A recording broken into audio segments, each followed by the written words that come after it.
நம்ம உயிருக்கு, நம்ம உடலுக்கு, நம்ம மனத்துக்கு சுகமாக இருக்கிற மாதிரி அதிர்வு ஏற்படுத்தணுன்னா நம்ம பேச்சு ஒரு விதமாக இருக்கணும். என்னத்துக்குன்னா உங்கள் எண்ணம், உங்கள் உணர்ச்சி எப்படி இருக்குதோ அந்த அளவுக்கு மொழி தானே வருது. இதுக்கு வாக் சுத்தின்னு சொல்லுவோம். வாக் சுத்தின்னா வெறும் நல்ல வார்த்தையே சொல்லிக்கணும்னு தேவையில்லை.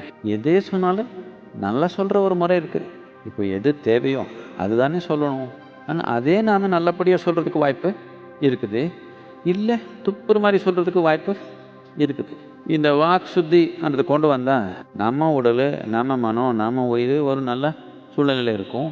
சுற்றுச்சூழல் கூட 10 பேர் எப்படி பேசிக்கிறாங்க, சூழ்நிலை அப்படியா போதா இல்லையா?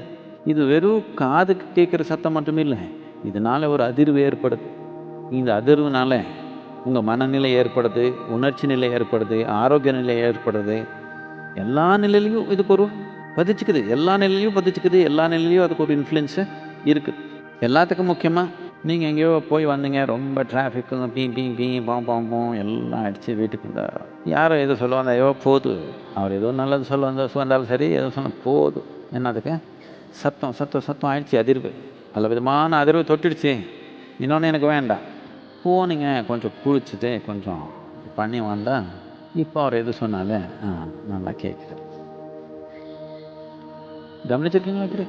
உலகத்தில் அவர் எல்லாம் எந்த மாதிரி அதிர்வு வெளியே விடுறாங்க, இது நம்ம கண்ட்ரோல் பண்ண முடியாது. கொஞ்சம் வீட்டில் சொல்லிக்கலாம், 10 பேருக்கு சொல்லிக்கலாம். ஆனால் உலகத்தில் எல்லாருமே எப்படி பேசிக்கிறாங்க, என்னென்ன பண்ணிக்கிறாங்க, எந்தெந்த மாதிரி சத்தம் பண்ணிக்கிறாங்க, அடிச்சுக்கிறாங்க, இது நாம் எல்லாம் கண்ட்ரோல் பண்ண முடியாது.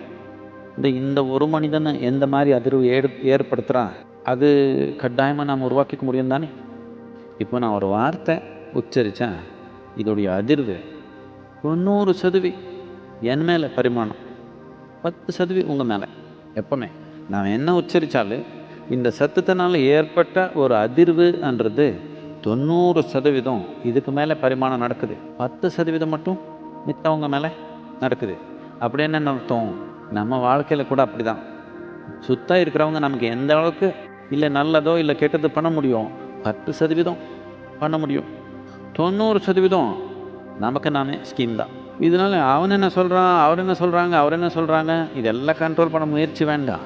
முதல்ல இவன் என்ன சொல்கிறான், எந்த மாதிரி அதிர்வு இவன் உருவாக்குறான்ன்றதை நம்ம கண்ட்ரோலில் கொண்டு வந்துட்டான், நம்ம கிரகிப்புன்றதை நம்ம வேறு நிலைக்கு கொண்டு வர முடியும்.